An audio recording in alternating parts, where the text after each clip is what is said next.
Hay momentos que cambian tu vida para siempre. Pero mi historia va más allá de un cambio en mi manera de vivir, incluso va más allá de la percepción misma del concepto de vida, que por supuesto lleva implícita la mortalidad. Supongo que todo comenzó a irse al carajo cuando me inscribí al concurso de ilustradores de cómics.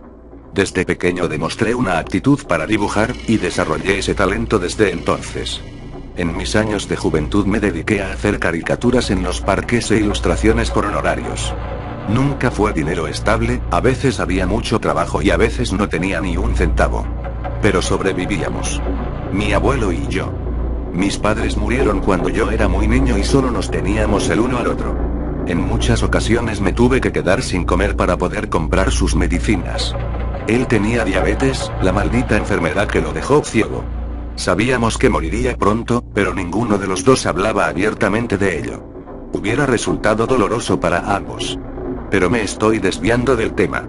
En ese concurso el ganador, que tendría que hacer una ilustración magnífica, obtendría un empleo en una de las más importantes editoriales de cómics del mundo.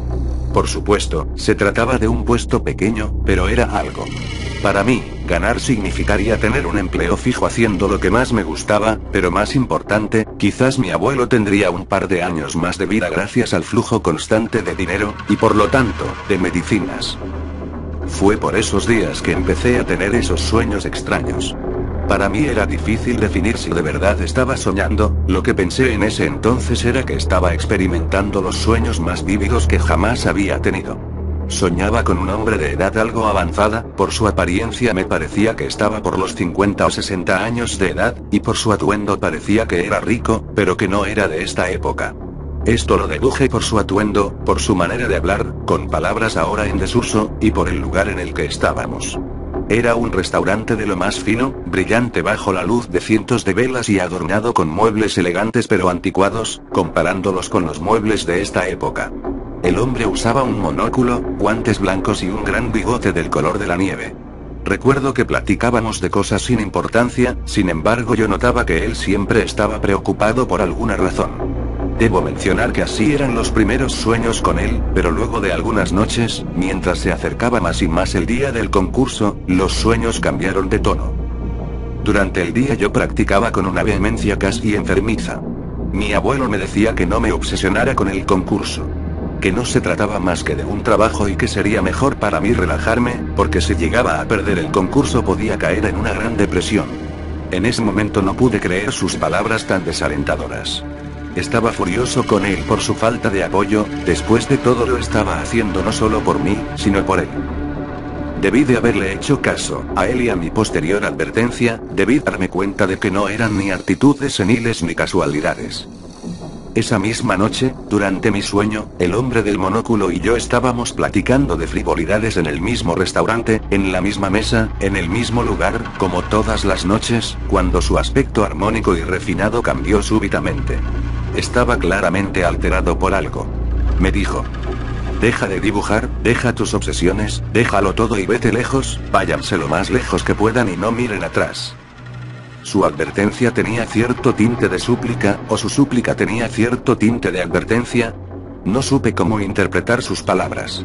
Supuse que mi subconsciente estaba repitiendo algo parecido a lo que me había dicho mi abuelo ese mismo día, pero después entendí que no era así.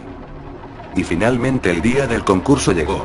Me vestí lo mejor que pude, con mis mejores ropas que eran de mala calidad y de materiales baratos, y me puse mi perfume de imitación. Después de todo, seguíamos siendo pobres. Me despedí de mi abuelo y me fui. Recuerda, hijo, no te preocupes demasiado por el resultado, de cualquier forma estaremos bien. Las palabras de mi abuelo me volvieron a poner furioso, no le resultaba nada difícil solamente desearme buena suerte o simplemente quedarse callado, pero tenía que desanimarme en el momento que más necesitaba de palabras alentadoras. Pero ciertamente todo se ve distinto en retrospectiva y mi abuelo no pudo haberme dado un mejor consejo. Muy tarde me doy cuenta.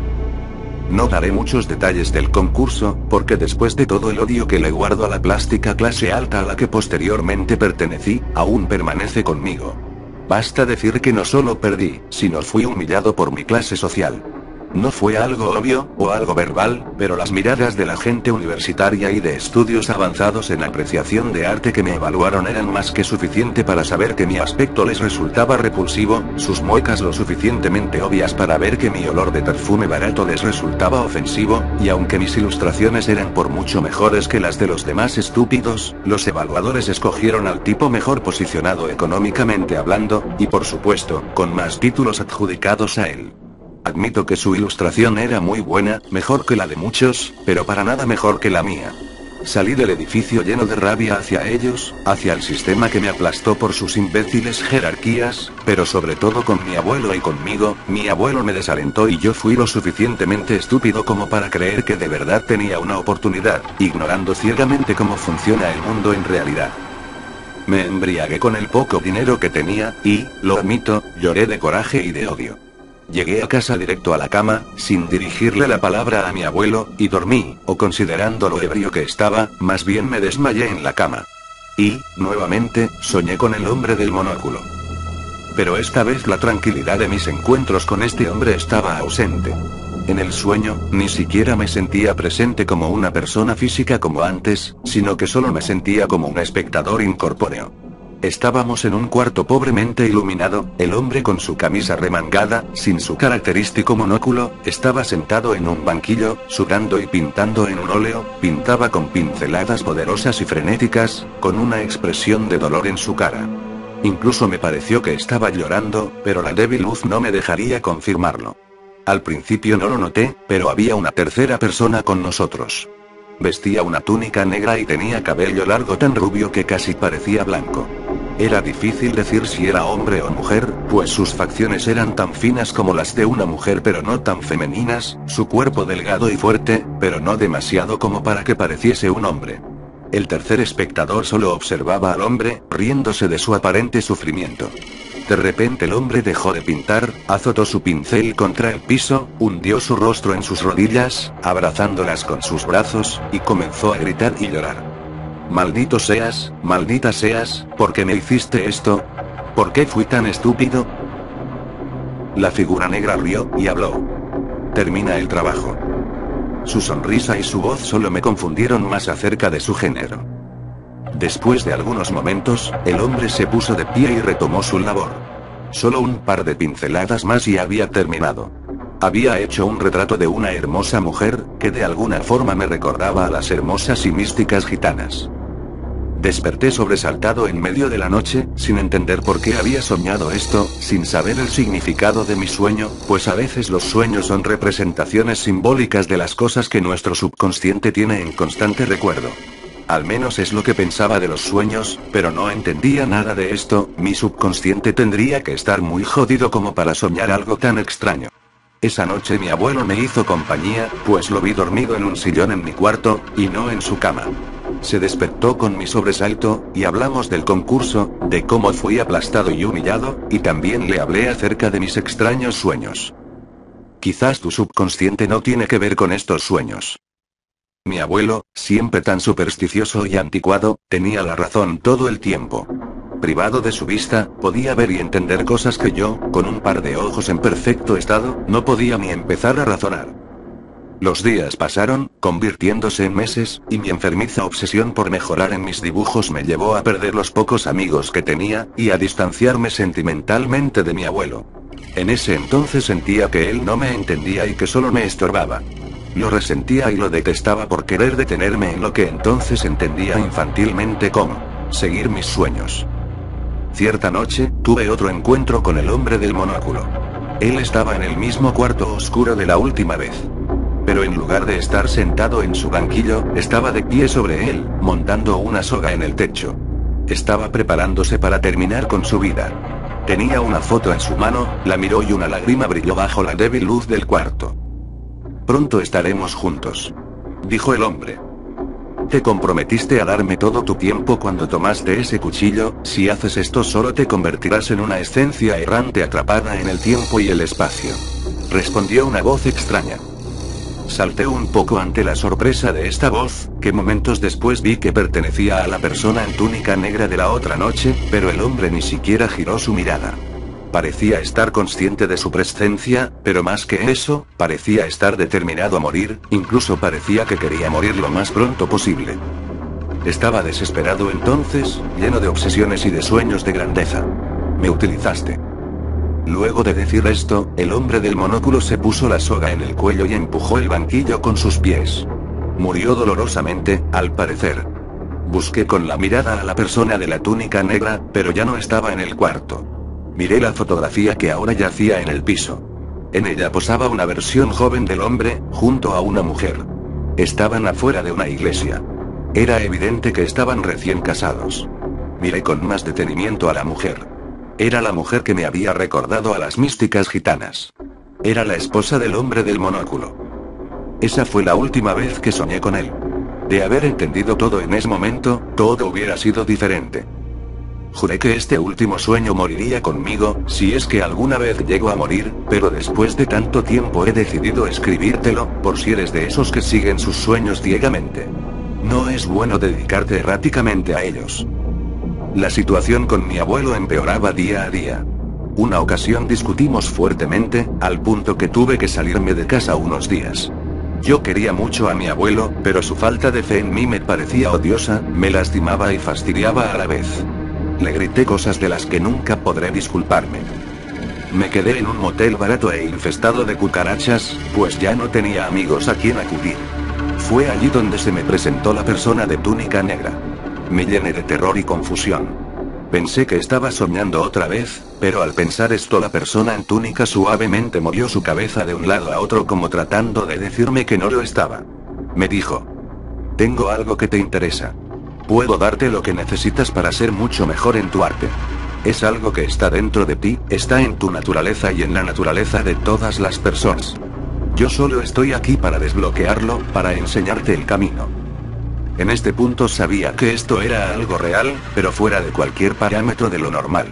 Pensé en el hombre del monóculo. Pero también pensé que si esta entidad, que definitivamente no era humana, podría en serio darme lo que prometía, tenía que tomar la oportunidad. Y yo estaba dispuesto a pagar el precio de la fama, sin importar qué tan alto fuera. Estaba temblando de la emoción. Qué estúpido y egoísta fui. ¿Qué tengo que hacer?, pregunté. La figura me dijo: para ser un gran artista necesitas de motores. De cosas que te inspiran y que te motiven a seguir siendo mejor y mejor. Y necesitas tiempo. Yo te daré todo el tiempo, y te enseñaré las emociones que infaliblemente te llevarán al éxito. No necesitas amor. No necesitas compañía. No necesitas nada de lo que la gente estúpidamente vive, depende y sueña. Porque al encontrar esto se estancan en piscinas de ignorancia y conformidad, y su razón se pudre y muere. Lo que necesitas es odio. Odio y locura. Nada más. Yo seré el alimento de tu odio. Pero la locura, de eso solo te puedo mostrar el camino, pero tú tendrás que recorrerlo. La figura extendió su mano pálida y me dio una daga, que refulgía bajo la luz de la luna. No emitía un brillo normal, sino un extraño e hipnótico color verde agua. Sospechaba el precio que tendría que pagar. Pero estaba cegado por mi propia obsesión.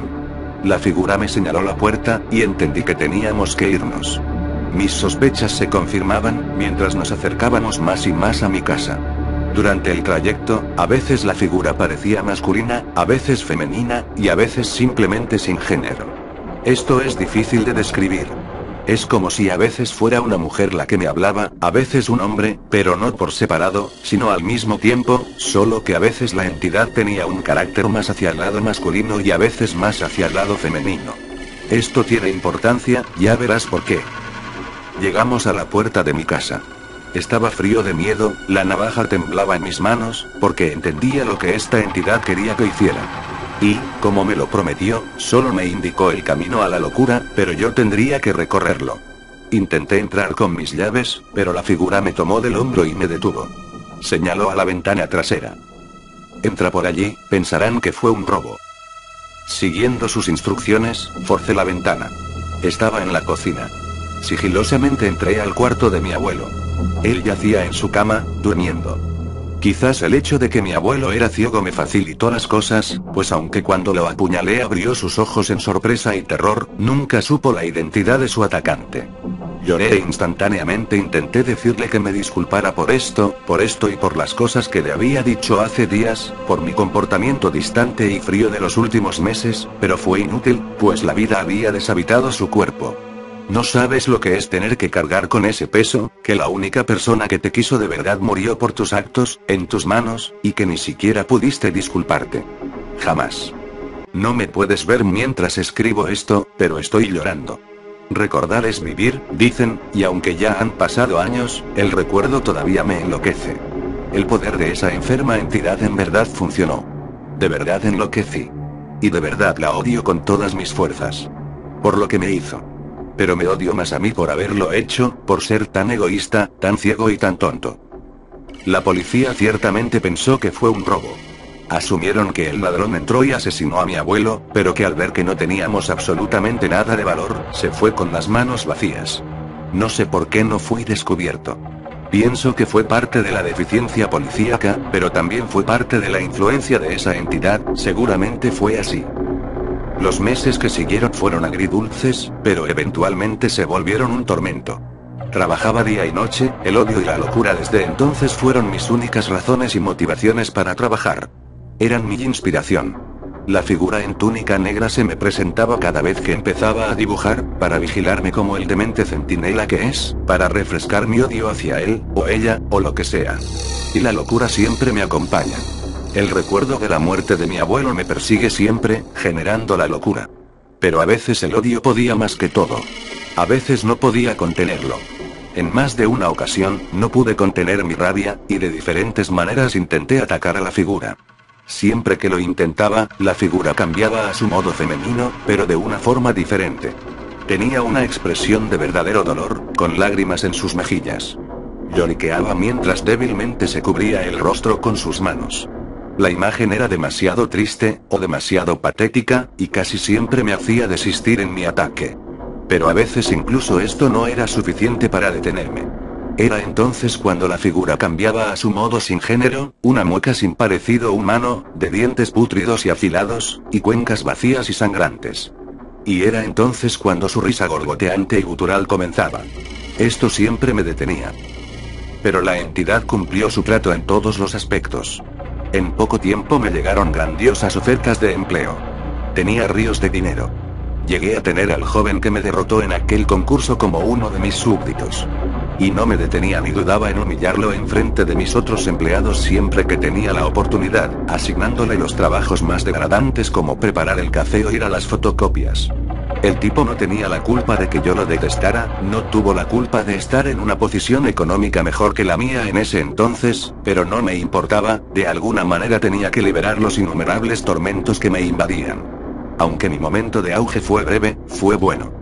¿Extrañaba a mi abuelo? Claro que sí, aún lo extraño, y aún me atormenta, pero el dinero, las prostitutas, la degradación de mis subordinados, los perfumes y ropas caras, y las cenas en restaurantes de lujo me hacían sentir mejor, incluso olvidaba momentáneamente a mi casi sombra, aquella entidad. Pero un día simplemente me miré al espejo, y mi reflejo fue suficiente para que decidiera ponerle fin a mi vida. Mi reflejo, regordete y demacrado por los excesos y el dinero, me recordó a la gente que me evaluó aquel día. Su apariencia era igual a la mía. Repulsión sin fin recorrió mi cuerpo.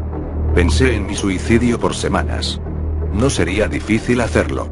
La dificultad me venía en mente cuando pensaba en lo que le sucedió al hombre del monóculo. Se volvió una esencia errante atrapada en el tiempo y el espacio, según dijo la entidad en aquel sueño. Entonces empecé a hacer conjeturas. Traté de recordar mis sueños pretéritos con el hombre del monóculo. Recordé cómo se me presentó la figura, quien, quizás alerta de mis planes, se había vuelto en una segunda sombra de mi vomitivo cuerpo. Pensé en todo esto, tratando de llegar a una explicación o resolución con respecto a cómo podría burlar a este ser sin que me transformara en una especie de ente errante. La daga que me dio para recorrer el camino de la locura. La entidad le dijo algo relacionado con un cuchillo al hombre del monóculo en uno de mis sueños. La mención de todo el tiempo que la entidad nos hizo a mí y a él, refiriéndose a la inmunidad del paso de los años sobre nuestros cuerpos. La pintura de esa mujer, la expresión de dolor que él tenía cuando la hizo, y que después, gracias a la fotografía, supe que era su esposa, su ser amado a quien seguramente tuvo que asesinar para ascender a la fama. Su inquietud en el restaurante, que debió de ser originada por la constante vigilancia de la figura en túnica negra. Y su tan anhelado suicidio. Esto no puedo saberlo con certeza, pero supongo que al suicidarse, se volvió, como lo indicó la figura en túnica negra, en una esencia errante atrapada en el tiempo y el espacio, lo que sea que eso signifique. Supongo que así fue como logró comunicarse conmigo en mis sueños. Trató de advertirme. Fue inútil. Todo indica que él fue otra víctima de este ser, el odio encarnado. Razonando esto, que quizás sería pura conjetura, entendí que el suicidio no era una opción.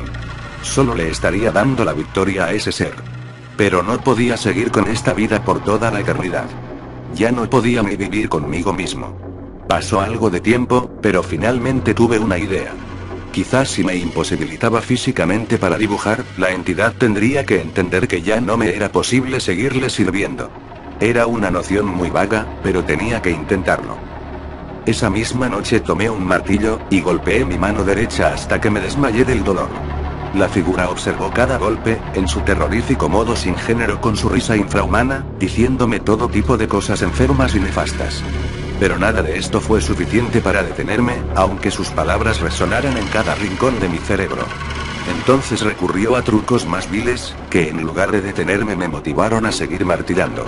Se convertía intermitentemente en una versión pútrida y cadavérica de mi abuelo, imitando su voz, que me decía cosas igualmente terribles.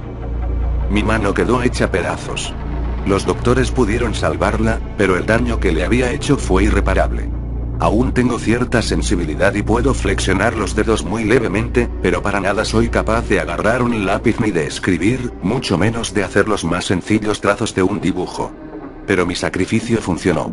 La figura no me exige trabajo porque sabe que no puedo hacerlo. Pero en un acto de venganza me ha quitado todo lo que tenía, me ha dejado en la calle, sin talento, pobre, solo y desdichado, por toda la eternidad. Por si esto fuera poco, siempre me persigue, me acecha con su multifacética presencia. A veces en su extraño modo bisexual, a veces en su horrendo modo sin género, pero más frecuentemente en la forma pútrida de mi abuelo. A veces está solo, pero en otras ocasiones viene con el hombre del monóculo. A veces viene con personas que no conozco, de todas las edades y épocas.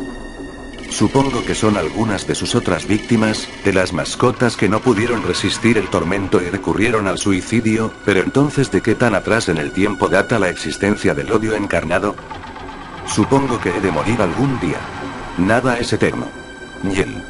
Pero han pasado años y yo sigo igual, un hombre que no ha envejecido ni un día desde que asesinó a su abuelo.